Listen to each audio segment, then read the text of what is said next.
Dr Elizabeth Norton is a historian who needs no introduction, but I'll give her one anyway. Author of 14 books and acclaimed broadcaster, Elizabeth is a historian at the very top of her field, and I'm thrilled to welcome her back to the podcast for the third time as we dive into the stories behind her upcoming book, Women Who Ruled the World, 5,000 Years of Female Monarchy.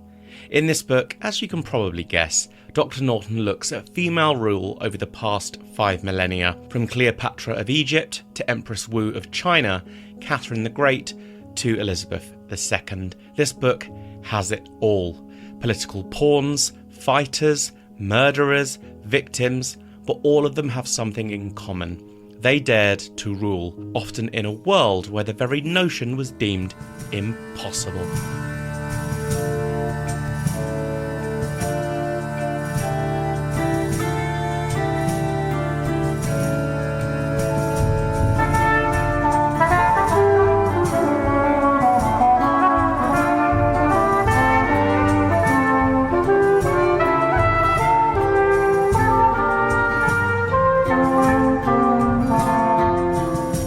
Welcome back to the Tudor Chest podcast, episode 99, Women Who Ruled the World, 5,000 Years of Female Monarchy, with Dr Elizabeth Norton.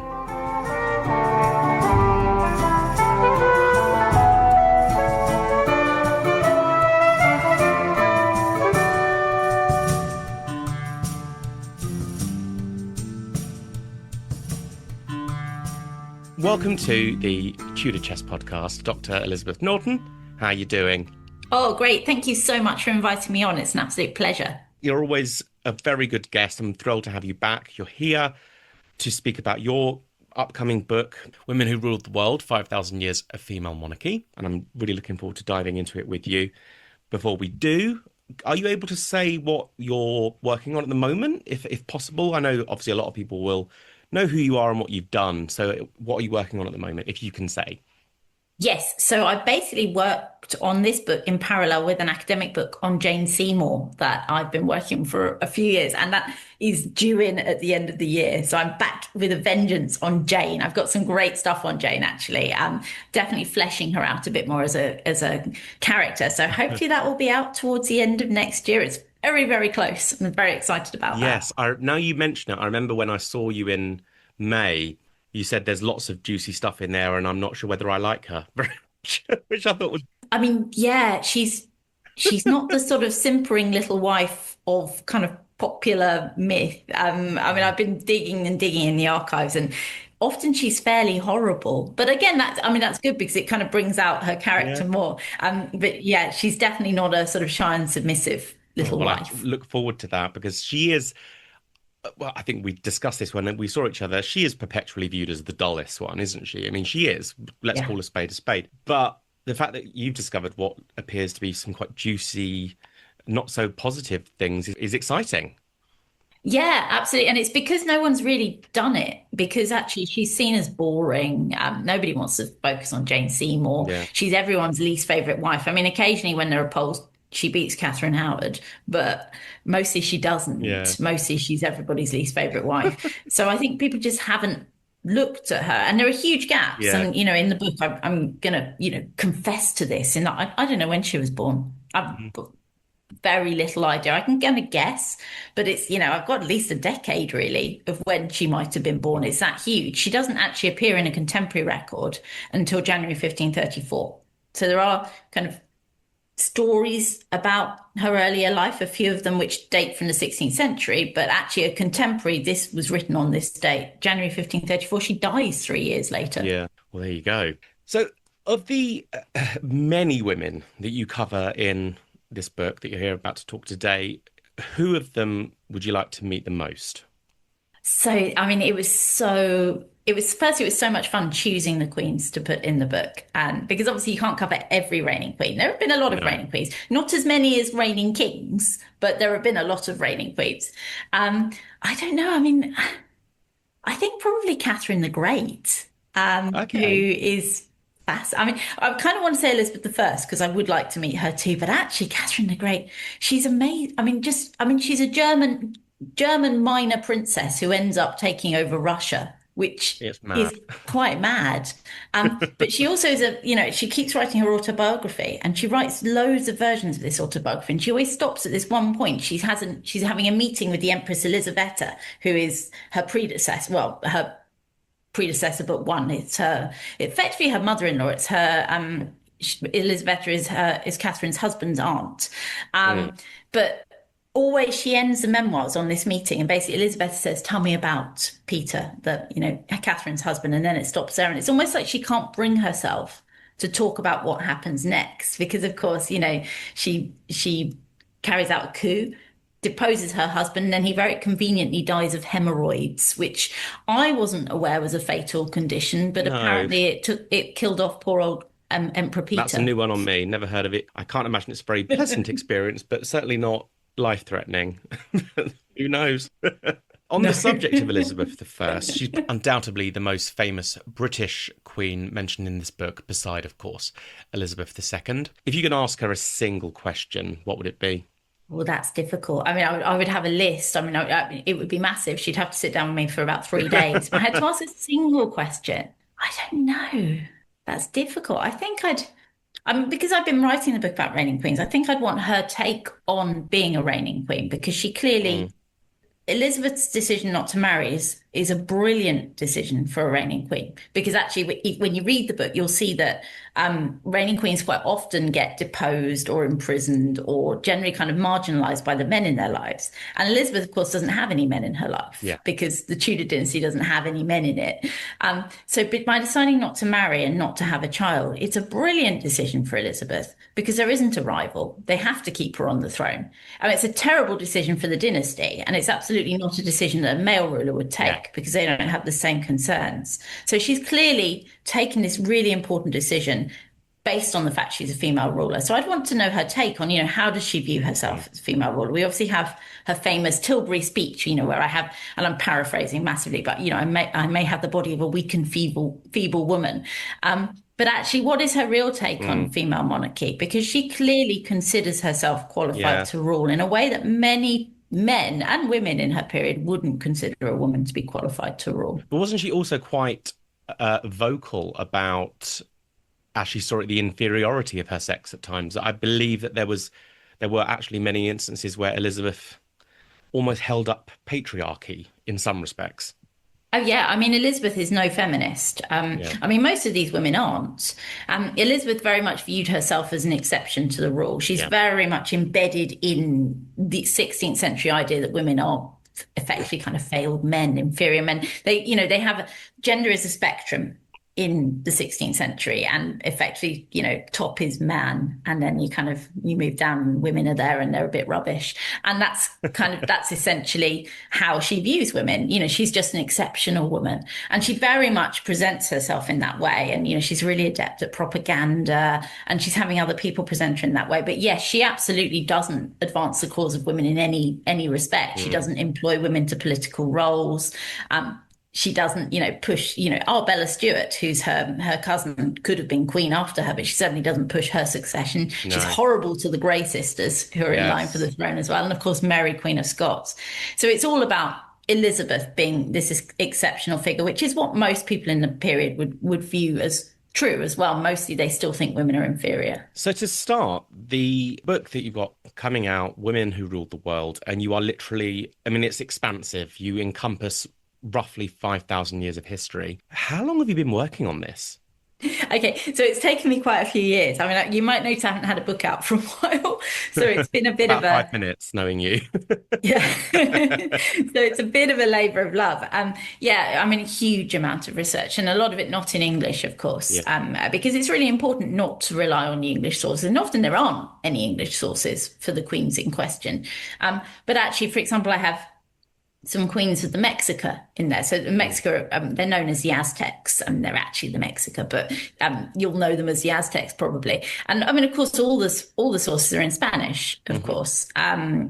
So actually, you have to read the Spanish sources. So it's been a big, big job and I've been kind of busily translating Spanish and, asking people's assistance with some of the languages. Mandarin was very, very difficult. Yeah. And I know no Mandarin, and I still know no Mandarin. So I needed assistance with that. But it's just been an absolute pleasure to be able to dive into these women's lives. And what I was really keen to see was, is it the same for women, reigning women across the world and across time? And actually, in general, yes, they are. They're pretty much unwanted. Nobody really wants a reigning queen ever, really. I mean, even actually, there is one queendom in the world today, and they're actually trying to crown a man as we speak. It's all going through the South African constitutional courts. So even a queendom might end up having a king. And it's better these days. I mean, most nations don't mind too much having a queen today. Although there are still some monarchies which prioritize boys over girls. And we only changed it here about, when Prince George was born, just before Prince George was born, so in 2013. Yeah, and it only affects Princess Charlotte anyway at the moment, doesn't it? Yeah, exactly. So, yeah, but basically nobody wants a reigning queen. And so they tend to come at the end of dynasties. They tend to come at times of political turmoil because you end up with a queen because there's an issue in a dynasty. And I think that often reflects badly on the queens, but actually, it's kind of difficult to do a good job if everything's falling apart already. Yeah. And the great irony, I think, is that we as a nation, as in Britain, actually we're very good at queens. When we look at Elizabeth I, Victoria, Elizabeth II, they collectively, they reigned for such a long time. And sort of extension of that, obviously you are a British historian in your nationality, so you're very used to exploring British sources. I imagine with this, there will have been a huge amount of travel involved and digging into sources that were totally fresh to you. Yeah, absolutely. So I went all over the world. I mean, again, anyone who follows me on sort of Instagram or Blue Sky or Twitter, I've been all over the world in the past few years. I went to Australia. I have an Australian queen in there, Japan, India, all over the place, which I think is really important to get a sense of the environment these queens lived in. I didn't end up going to every place in the book. That would have been quite expensive, really. I would have quite liked to have got over to Tahiti, for example, but didn't make it over there, but maybe another time. Or Tonga. Yes. Tonga would have been nice, yeah. Bora Bora, of course, would have been lovely. So you open chapter 1 by taking us very far back in history. I think the furthest back in your book, it's almost 5,000 years to ancient Egypt and the story of, and I hope I pronounced it correctly, Merneith? Yes, Merneith. Okay. So who was she and how was her story actually, as best I can tell, only sort of discovered thousands of years after her death, and actually for a time they thought she was a man? Yes. So Merneith is, absolutely. She's the first reigning queen that we know of in history. There'll almost certainly be some earlier examples, but Merneith is the very first woman in history that we know is a reigning queen, or at least we probably should know her as a reigning queen. She hasn't always been interpreted in that way. And that's kind of really the point I make in the book. So she is first dynasty pharaoh in Egypt. So really, really far back. I mean, hundreds of years before the first pyramids built, the Step Pyramid, for example, really far back in time. I mean, they're still carrying out human sacrifice. She goes to her tomb with her painter and her boat builder and things who've been sort of had their throats slit or something horrible happened to them before they're buried. But she's right back at the dawn of recorded history. She's the daughter of a pharaoh. And actually may have been, possibly was designated as successor, actually. There is some evidence that she may actually have been designated as her father's successor. She then marries the man that becomes pharaoh next. He may be a half-brother or a brother. We don't know. They do carry out incest marriages in ancient Egypt, of course, is fairly well known. His reign is very short. And then this is where it becomes a bit less clear. So several early king lists list Merneith as a pharaoh. But actually later on, Ramesses the Great, for example, who really didn't like female rulers and takes all of the female pharaohs out of the king list, he removes Merneith and she's kind of interpreted as a regent. We only discovered that she even existed actually at the turn of the 20th century, so in 1902, I think. Flinders Petrie, the great Egyptologist, actually discovered this wonderful tomb at Abydos, just fabulous. And, he went, oh, it's the tomb of the fourth pharaoh of the first dynasty. This is fabulous. And then he kind of looked a bit closer and went, oh, it's a woman, not a pharaoh. And this, I think, is a key point of the book. Her tomb looks exactly like a pharaoh. She's on king lists. She has a sort of royal serif around her name, which you only get for kings. Early sources call her a king, but because she's a woman, she can't be a king. She must just be a regent. And, in that respect, actually, Ramesses the Great and Flinders Petrie actually have this kind of remarkable synchronicity in that they both view it like that. But there's no reason not to call her a king, except for she's a woman, so she can't be a king. But actually, she is. Yeah. And on that point, you use the term female king quite a lot in the book. How do you think, as a title or a definition, it does vary from a queen?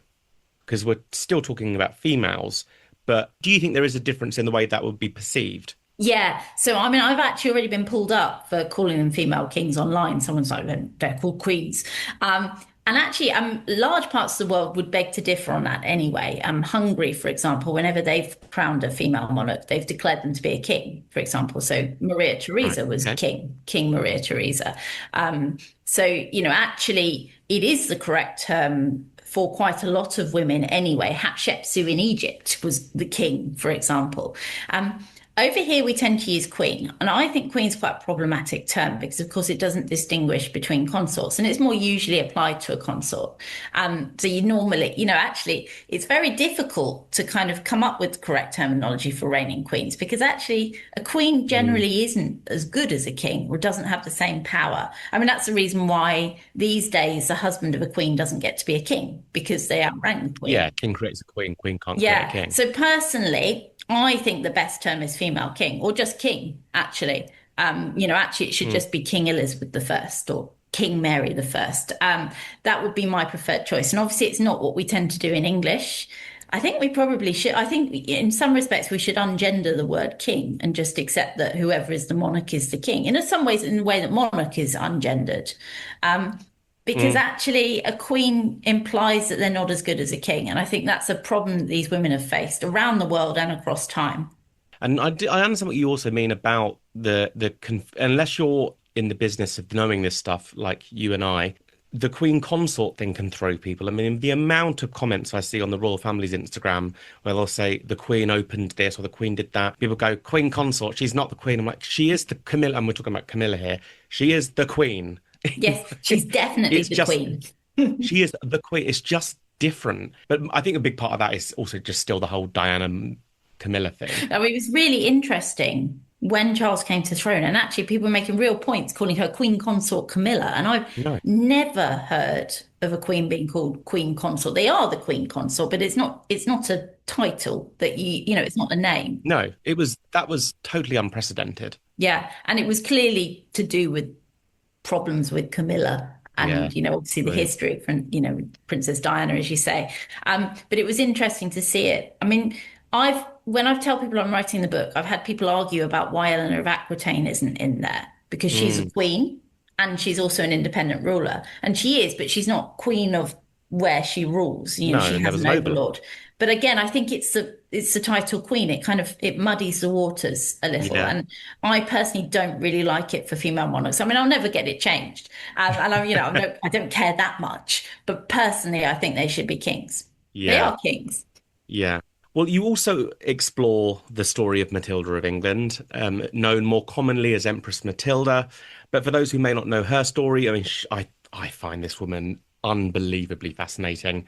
Who was she? Okay, so I love Empress Matilda. She's actually my favourite British monarch, partly because she doesn't get the credit that's due to her. So she's the daughter of Henry I of England, who reigns 1100 to 1135.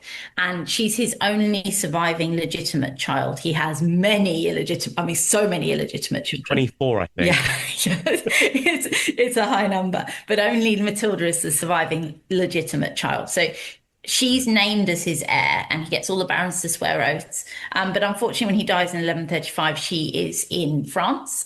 So she moves into Normandy quite quickly.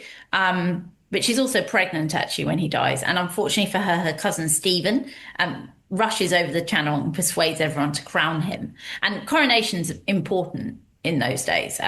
Coronation, it's difficult to remove a king that's been crowned.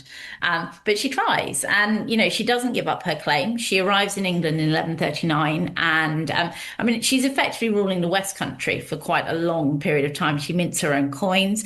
And in 1141, she actually is able to capture Stephen. She orders him to be chained up in her dungeon. She then goes to London for her coronation. She's declared Lady of the English.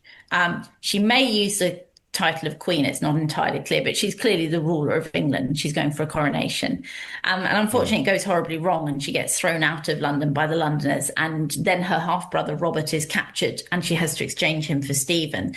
And so she never comes as close to ruling England solely again, although she still remains for some time in the West Country. I would characterize what's known as Stephen's reign as the reign of Stephen and Matilda, because she does rule in such a big portion of the country. I would call it a form of, unfriendly co-rule to some extent. Yeah. But she is another example of a woman who doesn't really get accorded her title of queen. We don't tend to see her as a monarch, and we should do, I think. Also, she gets really castigated in contemporary sources and in later sources. 19th century writers really hate her. She's seen as, it's implied she's very arrogant because she wants her supporters to come to her on their knees, and she kind of, tells people off and is basically she acts like a king. And that's fine for a man, but that's a disaster for a woman, because they all go, she's awful, terrible woman, really arrogant. But what's she supposed to do? Because, of course, she is the king. And that's another common problem that you see with reigning queens. It's really difficult to know how to act, because if you act as a king, then you're not acting as a woman. And that's quite difficult for contemporaries to get their heads around. Elizabeth I came up against that as well, actually, in her reign. Even Queen Victoria to some extent. So I think I know the answer to this question then. Do you think she should be known as Queen Matilda I of England? Yes. Okay. Yeah.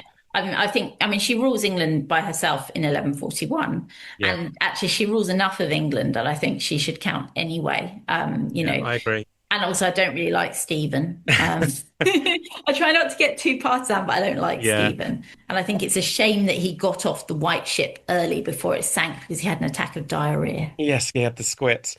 But I completely agree with you. It's the reason why in my book I'm working on that Geoffrey of Anjou is allotted a chapter. Yes, and I was really glad to hear that, because he should do. He is a consort. And actually, it's like you're saying, it's actually the chapter is Matilda of Boulogne and Geoffrey of Anjou. So it's the two rather than. I don't think you can judge their respective tenures independently. They're too overlapping. Yeah, I would very much characterize Stephen's reign as a joint reign. It's not as in William and Mary where it's happy cooperation, but it's there's not one authority in England at any point at that stage. It must have been a nightmare for the people. There's a reason why the Victorians called it the anarchy, I think. But I would very much agree with you that I think we should look at them as kind of co-rulers. And for those listening, it's also the basis for House of the Dragon, if people didn't realise that. And I'm curious, actually, on the subject of Matilda, when she married Geoffrey of Anjou, she gives birth in the end to 3 sons.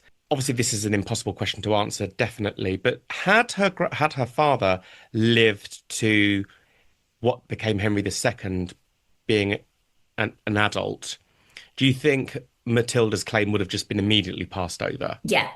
To Henry II? Yeah, she would have been stepped over, almost certainly. That was just, even Maria Theresa in the 18th century, who's obviously the Habsburg heiress, had she given birth to a son before her father died, then she would have been removed from succession in favour of her son. That's kind of how it's done, really. It kind of happened to Mary, Queen of Scots, a bit unwillingly, really. Matilda would have been removed, and it would have gone straight from Henry I to Henry II. As long as Henry II was around 10 or so, I would have thought potentially. He was just really small when his granddad died. So in chapter 2, you explore, this is pretty much a common trend, but you particularly in chapter 2 explore women who had troublesome male relatives, including the most famous Egyptian queen of all, Cleopatra VII. I didn't realise that there were that many Cleopatras in the history of Egypt. I also had no idea until reading your book that she came to the throne because her father executed his own daughter, Cleopatra's sister Berenice. I mean, what on earth happened there? Yeah, I mean, they're not the nicest of family, the Ptolemies. Yeah, I mean, there may actually only be six Cleopatras because no one's quite sure if Cleopatra sixth existed or not, which Right. is can be a problem with sort of ancient history. Yeah. There are a lot of Cleopatras. There are also some other Cleopatras who don't get a number because they've got a second name, so Cleopatra Selene and things like that. Right. But yes, so I mean, the Ptolemies are dreadful.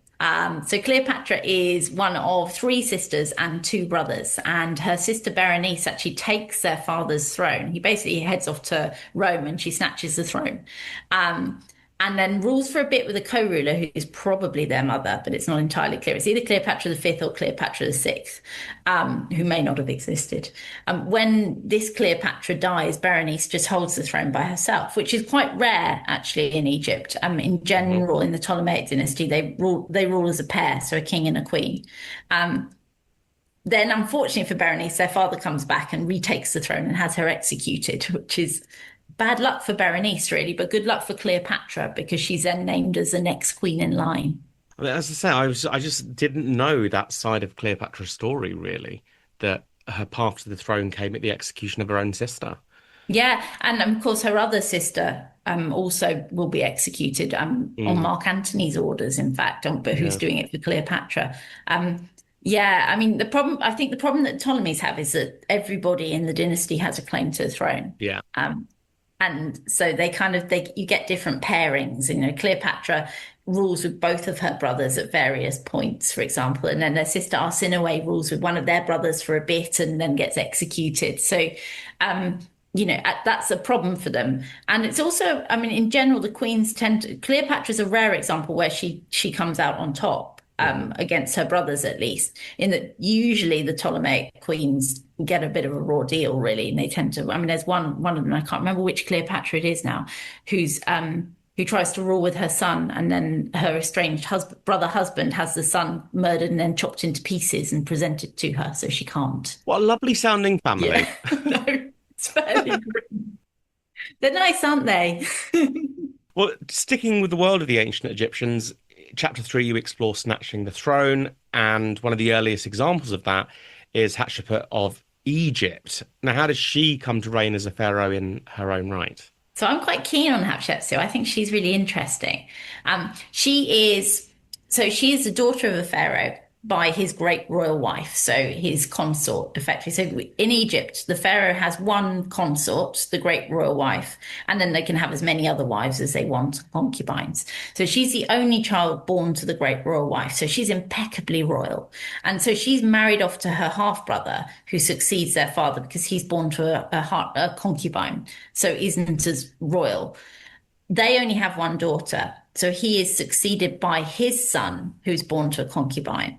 And Hatshepsut rules as regent because his mother isn't high enough status to be regent. So she rules as regent. And as far as the records show, just one day she announces that she's also the king. She'll be the senior king. And after that, she basically reigns. She always reigns with Tutmos, her stepson slash nephew, but he's very much the junior king. And actually, I mean, the Egyptians find it really confusing. So Mm, quite often with monuments to both of them, where Hatshepsut is the bigger figure, more prominent, and then Tutmos is a smaller figure, actually quite often they get the pronouns wrong. So they call her him and then him her because they're so used to the prominent figure being the man. And then, yeah. he's effectively been relegated to consort, although she actually appoints her own daughter as great royal wife to herself, which is interesting. Yeah.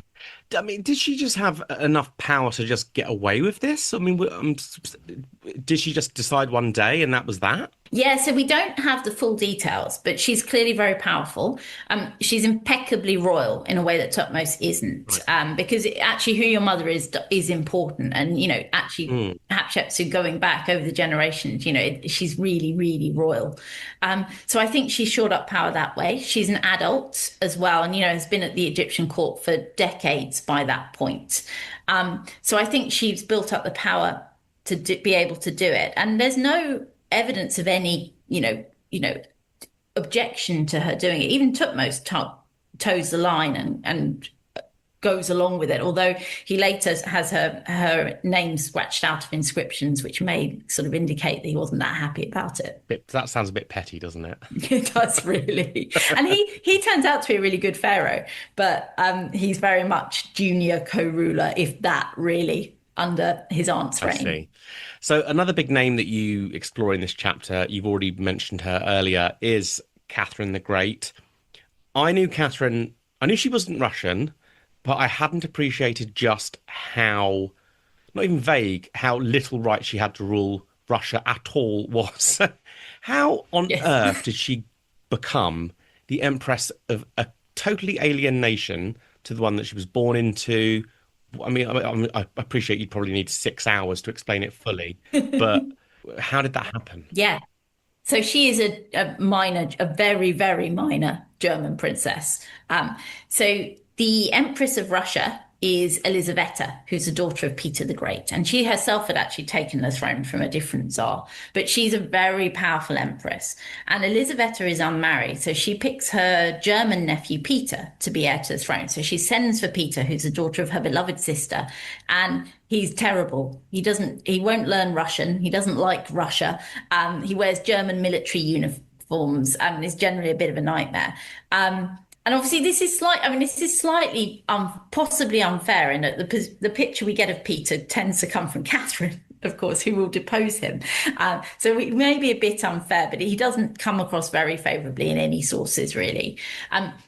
Elisaveta chooses Catherine to marry him because she has a family. Her fiance, who had died in her youth, was actually a relative of Catherine's. So she's got this soft spot for this minor German princely family. So she sends for Catherine. And unlike Peter, Catherine embraces Russian culture. She learns Russian. She converts very happily to Orthodoxy, very much gets involved in the politics in Russia, and is building a network because she and Peter really don't like each other.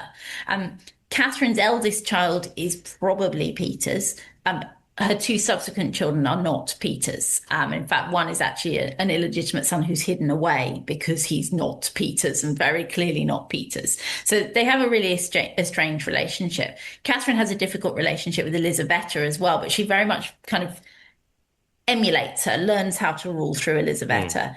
When Peter comes to the throne, Catherine's actually pregnant with an illegitimate child at that point, which is a disaster for her. But she's able to sneak the baby out of the palace because her varlet sets fire to a house in the city so that Peter will go and watch the fire while the baby's born and then sneaked out.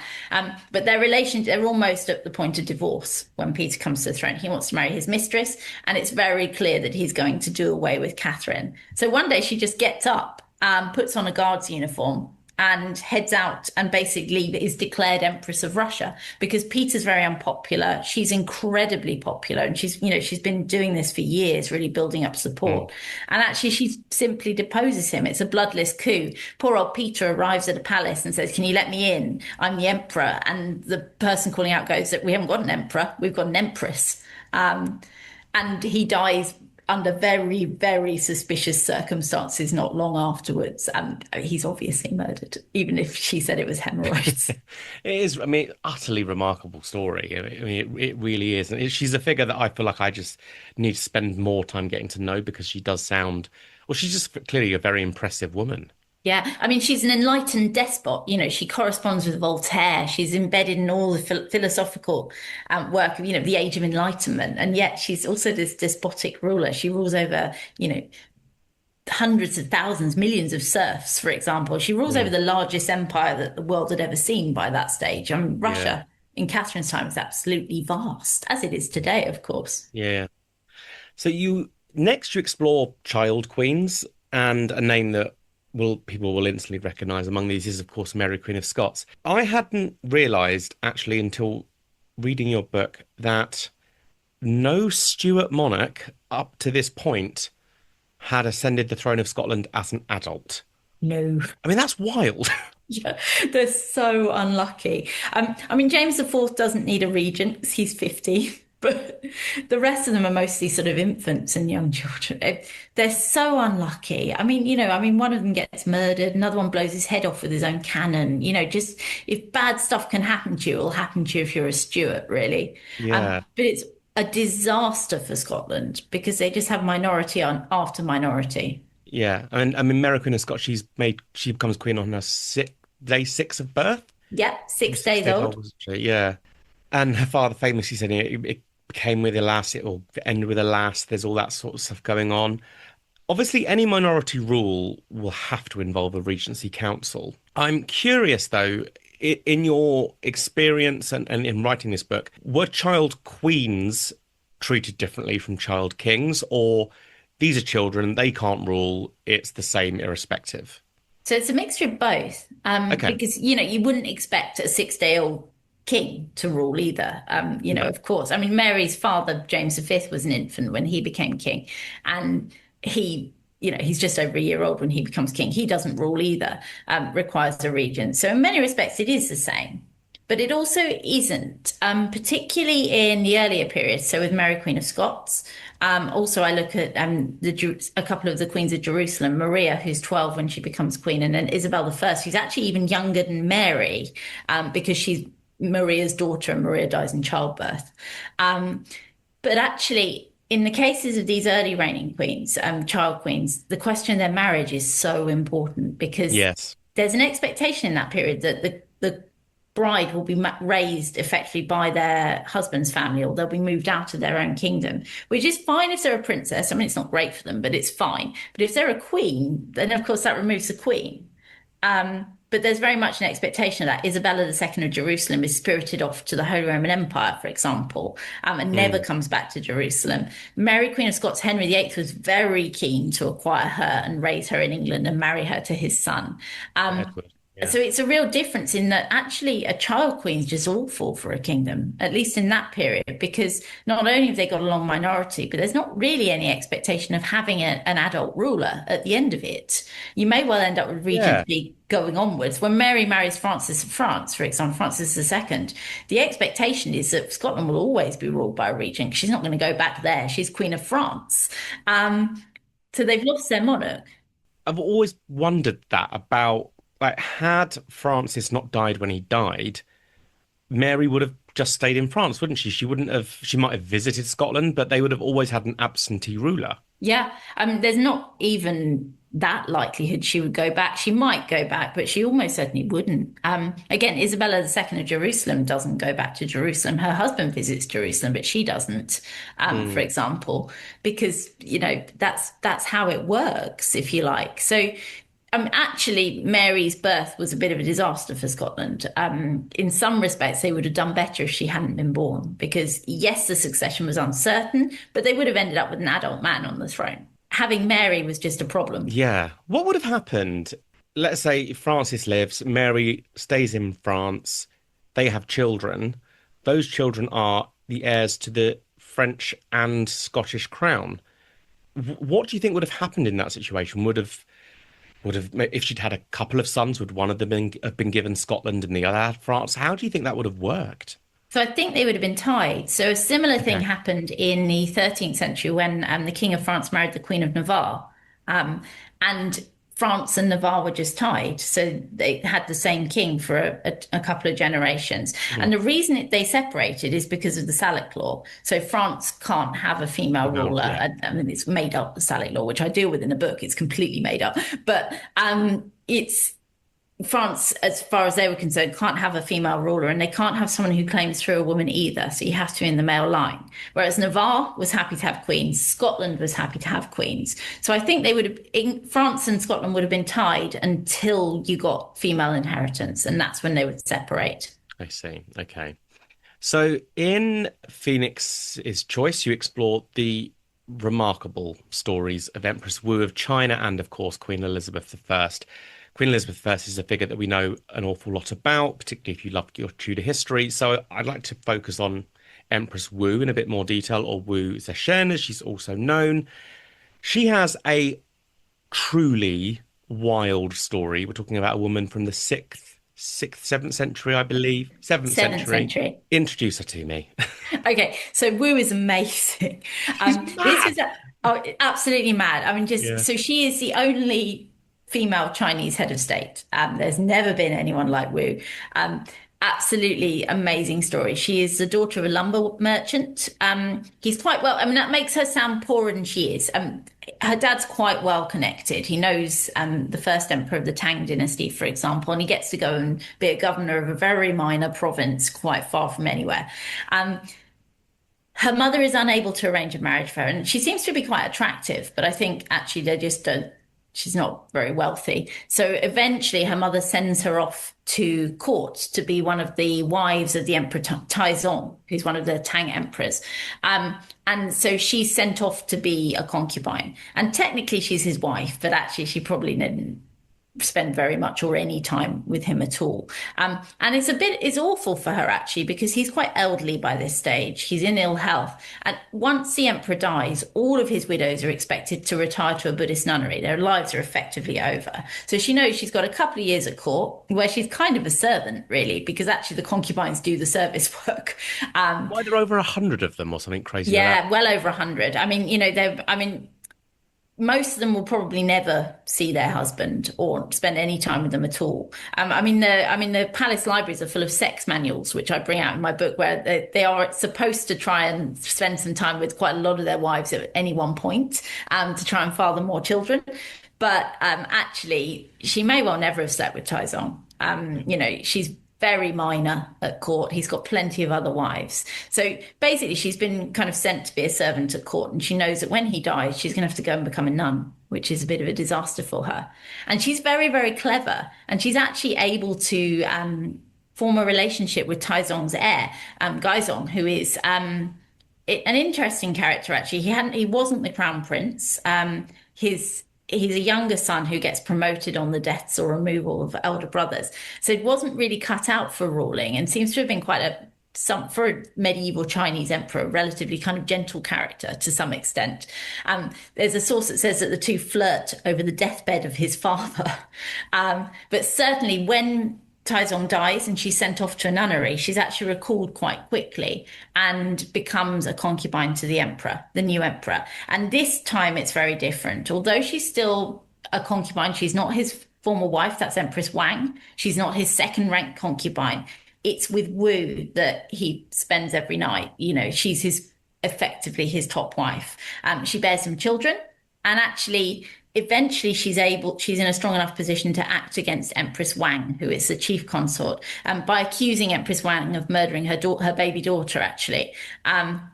Wang and then the next concubine on are both imprisoned in the palace gardens, and then Wu apparently has their hands and feet cut off and then put in barrels to die over several days, which is fairly unpleasant.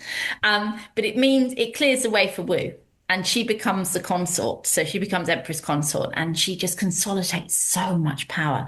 Her husband is incapacitated by some sort of illness. It's possibly epilepsy. He may have had a stroke, but he's clearly not really running the country. And effectively, Wu is.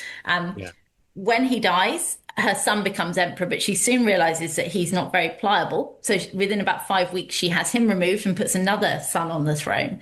And he does everything that Wu says. And eventually she says to him, you know what? I think I'd like to be emperor, actually. And he goes, oh, yeah, you should do. I'll abdicate. And that's what happens. So she becomes empress, and she's incredibly ruthless. And she's brilliant at propaganda.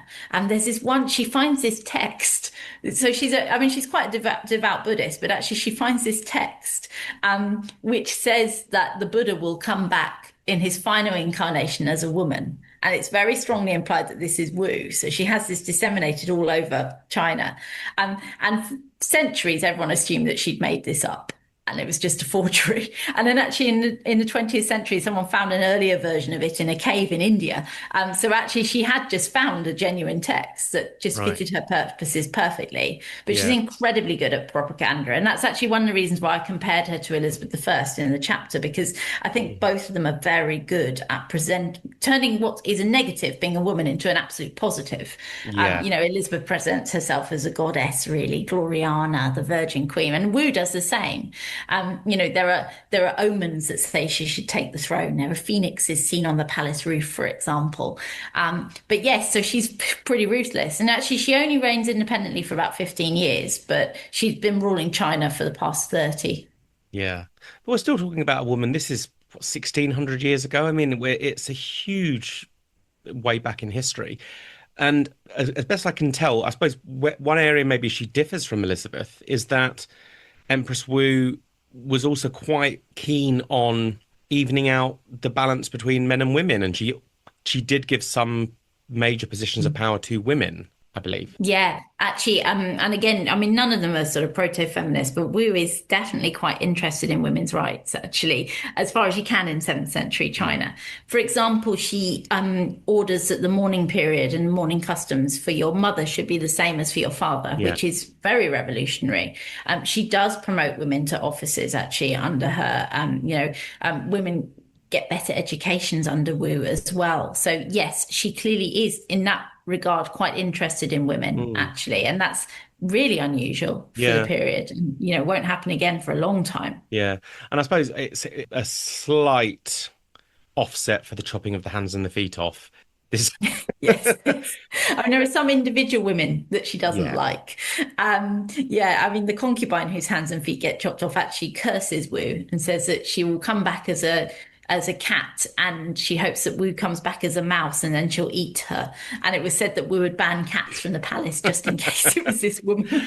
So in Monstrous Regiments, one of the figures that you re-examine is Mary Queen of Scots, but this time as an adult. Now, I think it's fair to say that a lot of people maybe have this quite unfair assumption that Mary's reign in Scotland was a massive failure. But you mentioned that she actually surprised many of her contemporaries by the effectiveness of her governance. So to that end, what was it that she did that was actually she did well? Yeah, I mean, she should have been terrible because she'd been spirited out of Scotland when she was 6, raised in France, came back. She'd missed the Reformation, of course. So, and I think the Scottish generally embraced the Reformation quite enthusiastically. So she comes back to, a very Presbyterian church. John Knox. And yes, I mean, John Knox is a nightmare. And of course, the Monstrous Regiments comes from John Knox, who is just a dreadful man, dreadful, dreadful man. And poor Mary obviously faces John Knox. And she's very tolerant, which is surprising for the period. So she actually says, I won't interfere with the Reformation. It's fine. But I'd just like to hear mass in private. And that's not okay, actually. Her priests get assaulted and things like that, which is fairly awful. But she does do quite well. She's quite good at managing factions. There are a lot of factions in Scotland, largely because they've had so many minorities and regencies.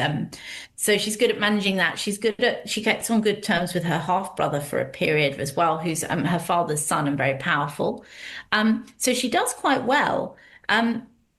She falls into the male relative trap actually by marrying, really, and that's really what goes wrong for Mary. Had she remained single, as Elizabeth I did, then I don't think she ever would have been Yeah. removed, because who would they have got next? So they'd have to keep Mary. Problem for Mary is she marries Henry Lord Darnley, who's a disaster, and she then gives birth to a son. And that's a major, major problem for Mary. And it sounds awful that her son is a problem for her, but it is.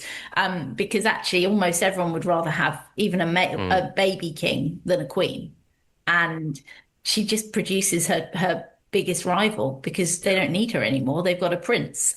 They've got, James VI.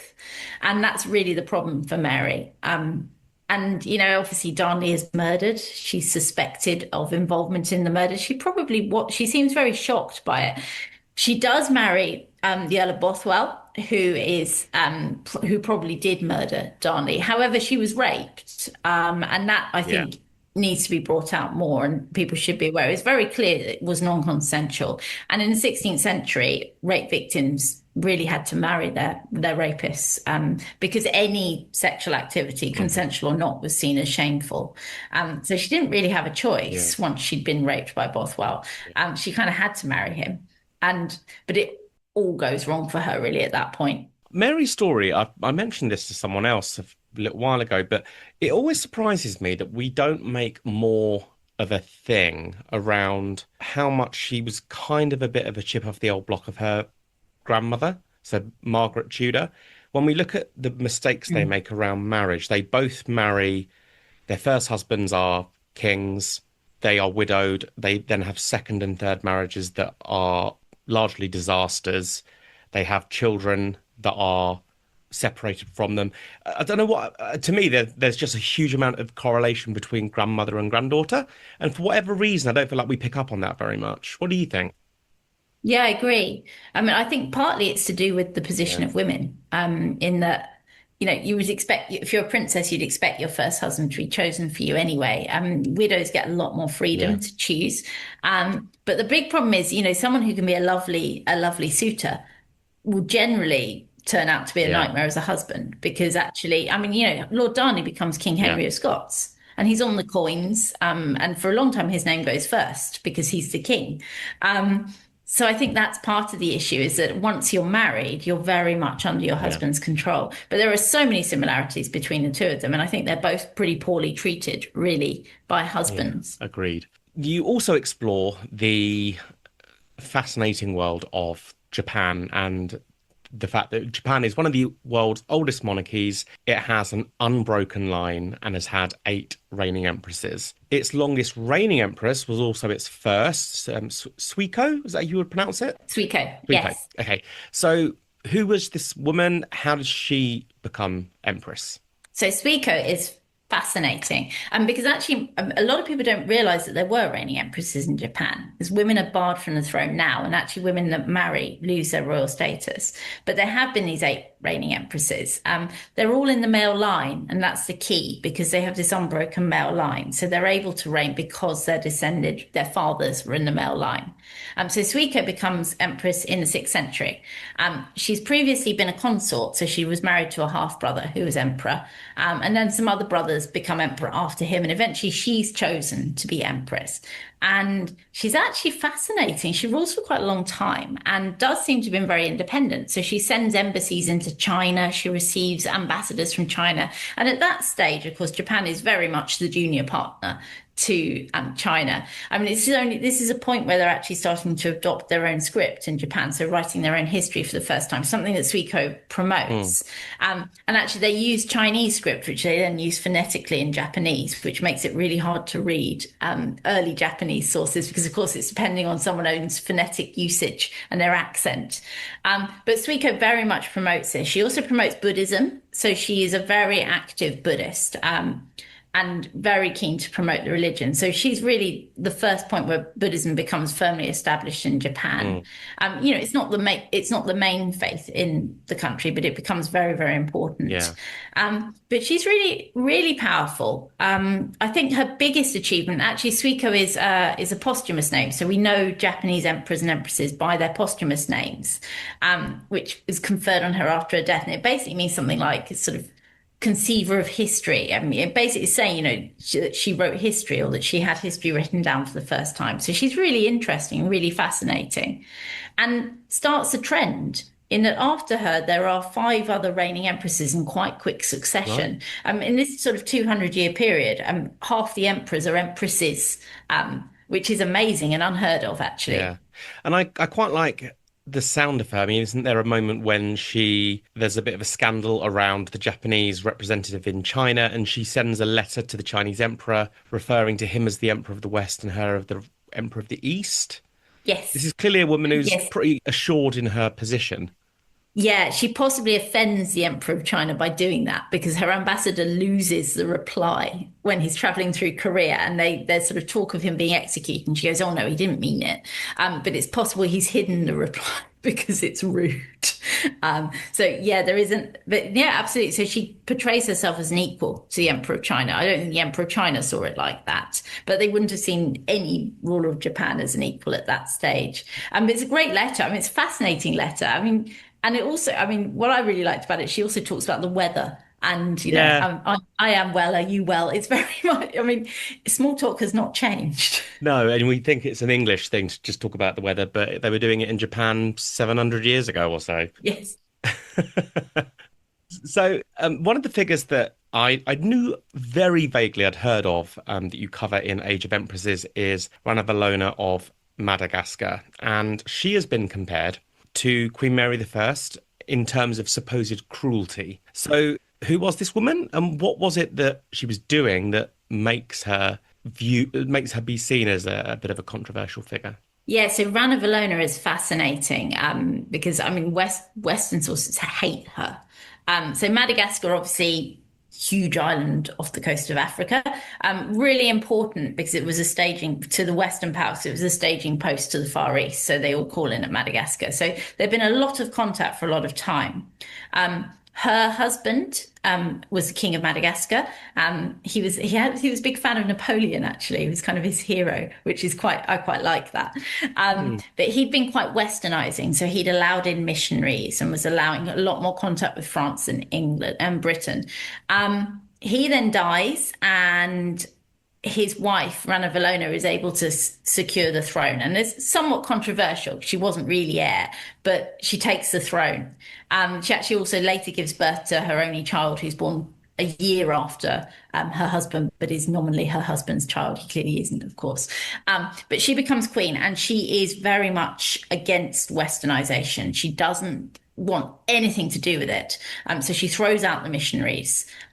She actually sends an embassy to King William IV in Britain just before Victoria comes to the throne, actually, to basically say, leave us alone. I don't want anything to do with you. Stop sending missionaries. And she really backs it up. So at one stage, there's a joint French and British attack on Madagascar. And as they're kind of fleeing from there, because it all goes horribly wrong, they leave behind 20 people, I think, both English and French, British and French. And they then spot that there are 20 heads on spikes on the beach. And actually, there's this great letter to the Manchester Guardian, which is the predecessor paper to the Guardian, written by the captain on that expedition, who's basically says, Rana Valona said to me that if Louis Philippe and Queen Victoria kept sending people to her island, then she would put their heads on spikes. And it was the same as Queen Victoria sending prisoners off to Australia, for example, the penal colony. So, she's clearly quite embedded in the politics of the world, but she's very much against it. She doesn't want them coming to her island. She does have a terrible reputation. She's not lovely and fluffy by any means. She carries out witchcraft ordeals in Madagascar and actually kills quite a lot of her people, because actually by the witchcraft ordeal, you take poison, and if you survive, then you're not a witch. And if you die, then you are a witch. And most people die when they do it. So she does kill a lot of her subjects. She's not necessarily the loveliest of women. But what I would say about Rana Valona actually is really interesting is she does very much keep Madagascar out of the hands of the colonial powers, because not too long after her death, it will become a French colony, of course. Right. So actually, she probably is on the right course, at least for, Madagascar's future and independence, by keeping it separate. And she's very, very powerful. At one stage, the British are desperate to make contact with her, and she eventually says, well, I'll only make contact if Queen Victoria writes to me. So Queen Victoria then duly, of course, writes to her, which I think, is another kind of marker of her power, actually. The British are desperate to open up dialogue with Rana Valona, but she won't do it. Very pointedly, when she dies, Queen Victoria sends Rana Valona's son and heir a Bible and a portrait to sort of say, let's be friends and Christian. And is the importance of Madagascar because of its onward journey, onward routes to the Far East? I mean, was that the real sort of significance of this island? Yeah, I mean, it's very strategically important. It had also been a major force in the slave trade, which is obviously pretty unpleasant. Actually, the British, sort of with Radama I, Rana Valona's husband, actually did a deal where they would give him arms if he gave up the slave trade. It was after abolition. So they were quite well armed, actually, Madagascar, because they had all these British weapons that they traded. You also discuss the rather wonderfully named, although to be fair, it wasn't her given name, but Cora Gooseberry of Sydney. So Cora she's a native Aboriginal woman of Australia. Yes. How does she come to be recognised, I suppose, as Queen of Sydney by the people who had colonised her country? I mean, it seems a rather bonkers story. Yeah, so this is a sad story, really, but I think it reflects Australia in the 18th century. So she's born, probably called Karoo. That's probably her birth name, although there's some debate. And she's an Aboriginal woman who is, of course, there when the first fleet arrives to colonise Sydney. I mean, the British colonised Sydney, New South Wales, probably based on just one visit from Captain Cook decades before. They think, oh yeah, there was that island. Should we go and colonise it? So off they go, and they bring all these prisoners and things. But absolutely, destroys Cora Gooseberry's life or Carewe's life, completely changes her way of life. And essentially, the British are looking to build links with the Aboriginal community. Obviously, a lot of people died when the British arrived. Smallpox wiped out a huge number of people in the Sydney area. But they're looking for community leaders, and they sort of happen upon Bungaree, who is Cora Gooseberry's husband. And the British essentially kind of create him as a king or a chief, and they don't have chiefs in the Aboriginal communities.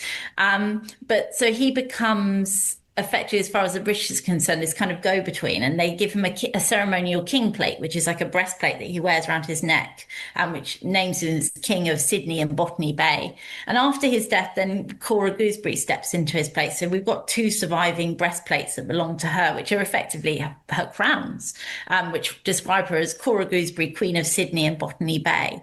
And there is a sense that the status is respected, but it also isn't. And this is, I think, really key when we're talking about, colonization. These are not equal relationships by any means. And actually, she's also quite often mocked. And, people make fun of, it's like a poor kind of palace and things. And in general, I think her life is ruined by the forces of colonialism. And it's quite a sad story, but I thought it was kind of worth telling that she's kind of adopted into this European model of monarchy, which isn't really her own.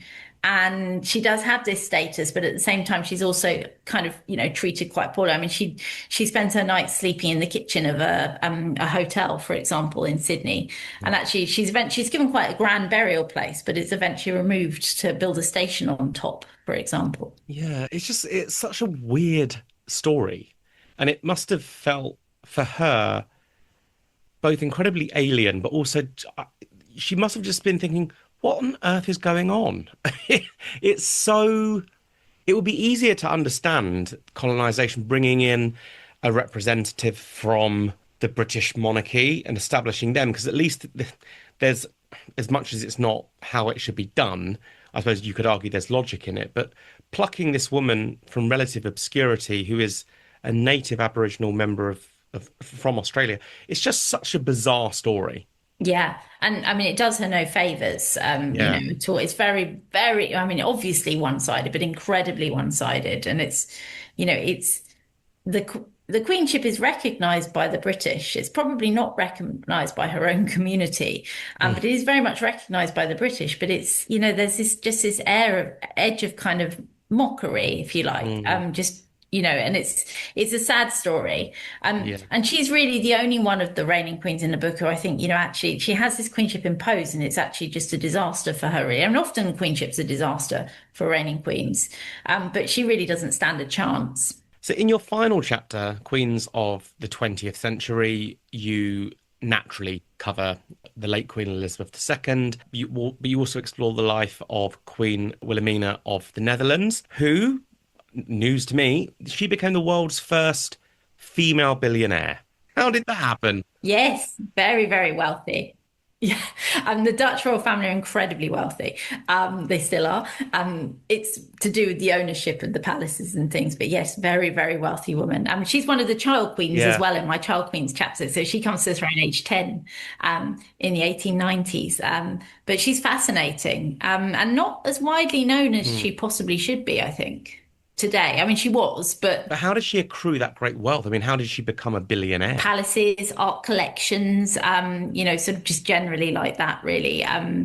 Shrewd investments, very wealthy. I mean, of course, her kingdom is conquered by Germany and occupied by Germany during World War II, and she spends the war in London. But it doesn't really affect the wealth. So you also, to briefly touch on Salute of Tonga as well. I know she's a fascinating figure.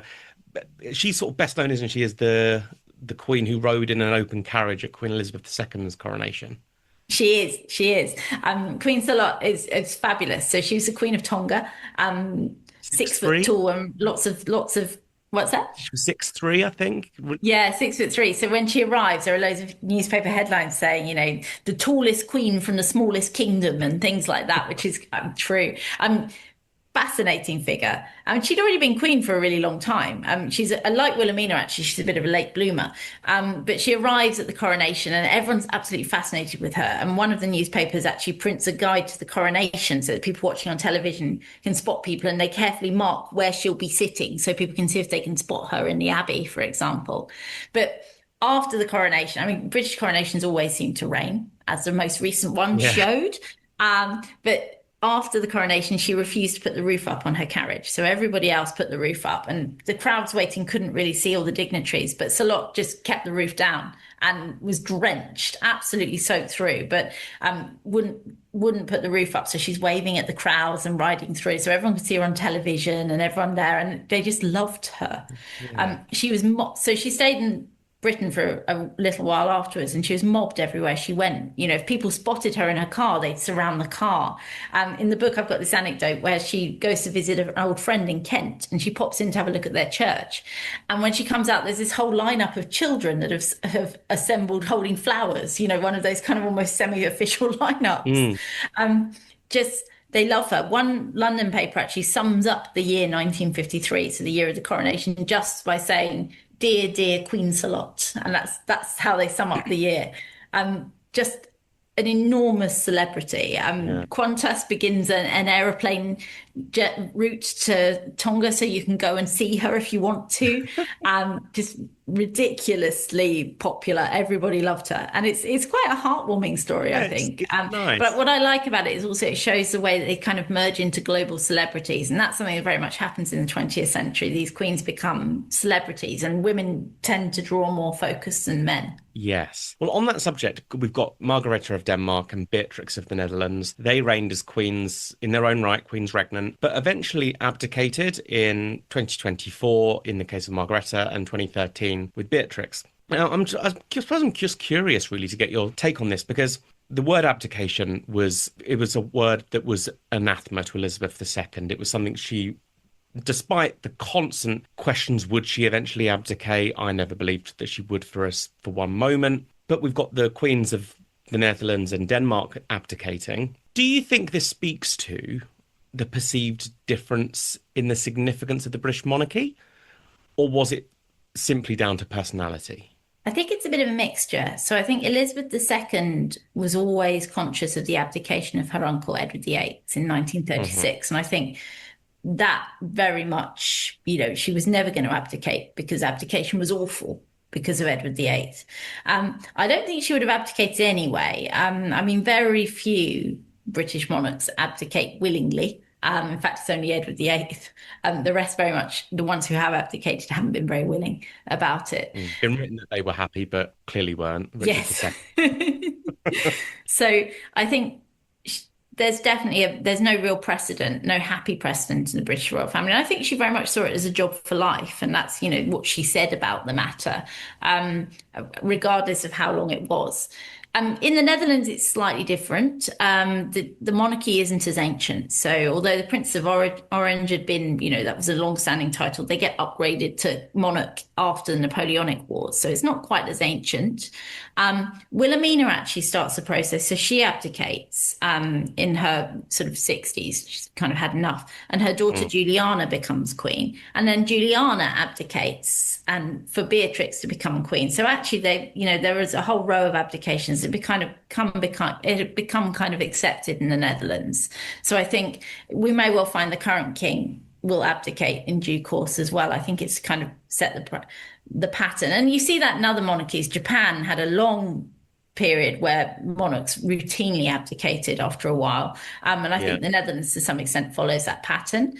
Margaretha, I think that was more unexpected. I think everyone was quite surprised that she abdicated. And I think there was a sense, she's in her 80s now. She was the then longest reigning sovereign. Obviously, who was on the throne at the time. And I think there was a sense she wanted to pass on to the next generation. She'd been widowed a few years before. So I think that was more unexpected than Beatrix. And it was quite unexpected. I mean, I was very surprised that Margaretha abdicated because I had assumed that she would reign for life. But I think there's a sense that she wants to have a retirement period. Yeah, go off and smoke to her heart's content. Yes. I know she smokes like a chimney. But part of me also wonders, because I could be wrong, but I'm fairly certain we are the only monarchy still that has a coronation, certainly among the European monarchies. So because of that divine element to it, the exchange with God, I think obviously Elizabeth II had a very deep faith. So maybe there's that going on as well, that there's that perceived difference maybe in the way that our monarch is viewed because of the act of coronation. Yeah, I mean, I would agree. I mean, we are the only European monarchy. I mean, there are still coronations elsewhere. The Reign Queen will one day be crowned in South Africa, although that's the one that's going through the courts. The Maori Queen was crowned last year, actually. They use a Bible, actually, which they sort of place on their head. So, yeah, I mean, I think there is something about the rite of coronation, of course. I mean, we still anoint with holy oil, which is seen. I mean, it was so sacred that Elizabeth II wouldn't allow that to be shown on television during her coronation, for example. So I think there's a sense of that as well. And that once a queen, always a queen, or once a king, always a king. So I think you're right there. Yeah. So was there a figure that you don't cover in the book that you really wanted to write about but simply could not find significant information about? I'm assuming there were probably quite a few actually. I mean, it was some of the queens covered were a challenge to find things on. I mean, even one's covered. So Terry Emma Varua of Bora Bora, that was a challenge. And she's only a 19th century queen, but actually there wasn't a huge amount available on her. Particularly when you go back further in time, that's the same. I mean, there were loads of queens that I would have liked to have covered. I mean, I kind of feel like people might shout at me that Mary the First of England isn't covered in the book. I know one historian in particular who will be spinning Yes. No, so the what it reason is. for this is that she's been very well covered in recent years, and I feel like there's a good rehabilitation of her going on. And I think other people have done wonderful work on her, and I couldn't have too many English or British examples, so something had to give, I'm afraid. But she should have been in there, absolutely. But she's been beautifully covered by other better historians than I. So yes, but otherwise there were definitely queens that there just wasn't information on, and would have been very, very problematic to include. And it would have been nice to include them. I mean, some of the Ptolemaic queens, for example, of Egypt, would have been quite interesting to go in more detail. I mean, there are some queens that may be mythical. We don't really know, because we know so little about them. I would have quite liked to have put Urraca of Castile in. Didn't really have space, but she's really interesting. Also, Melisende of Jerusalem would have been interesting to include. But again, there's a great book on the Queens of Jerusalem that actually came out a few years ago anyway. So if you want to learn more about Melisende, I would say go to that book. But it is a bit of a problem sometimes finding information on these women and also sorting fact from fiction, really, in that there's a lot of myth Yeah. that gets built up. But it's in general, if you looked hard enough, you could find things. Well, my final question for you then is, of the many women covered in this book, who is crying out the most for a drama series? Okay, Tamar of Georgia. She's fabulous. Tamar the Great, or Tamar. She is absolutely fascinating, and she deserves. And I say this with a caveat: she deserves to be better known. In Georgia, she's incredibly widely known. She's on the currency. She's their most famous former monarch. She's a kind of King Arthur figure. Actually, she's not supposed to be dead. She's sleeping in a cave to emerge as the monarch of Georgia at some point. She's amazing. 13th century queen. She's crowned. She's her father's only legitimate. Well, he does have a younger daughter, but eldest legitimate daughter and no sons. So he crowns her in his lifetime, and he's quite scary. So everyone goes, yeah, that's fine. But actually, when her father dies, everybody goes, we don't want a queen. This is weird. Matilda of England situation. Yeah, yeah. I mean, nobody wants a queen. And that was something I came across in the book. Nobody wants a queen. Which is a shame, really, because often they do Yeah, it's really not well. ideal. So she has a terrible apprenticeship. She has a kind of Magna Carta moment before the Magna Carta where they impose what is essentially a Magna Carta on her, including creating a parliament, actually. And she's able to resist that, and she constantly resists, but it's difficult. To the extent they then send for a prince from Russia to come and marry her, and he's also a disaster. And she then has to kind of fight against him and throw him out of Georgia. But she goes on, for all that, she goes on to be Georgia's most important monarch. She resists invasion, she conquers territory, she builds up huge trade networks, she mends the rivers, the bridges and the roads and things like that. She improves people's lives. She's a remarkably successful ruler. And after her death, within not too very long, Georgia will fall to the Mongol conquerors, the Khans. So actually, she's kind of Georgia's golden age. She's known as Tamar the Great, and she's remarkable. And I mean, a series about her life would be fabulous. I don't think they'll ever make one in the West, but they should do. Well, thank you very much for coming on again and having a chat about these remarkable women. When is the book out? The book is out on the 4th of September, so not too long now. Not too long. And will there be any sort of tour around it? Will people be able to meet you at any point or anything like that? Yes, so everything's being organised at the moment. I am already booked for some history festivals. So I'm at Gloucester in September, also Warwick and Hever as well. It'd be lovely if people came along.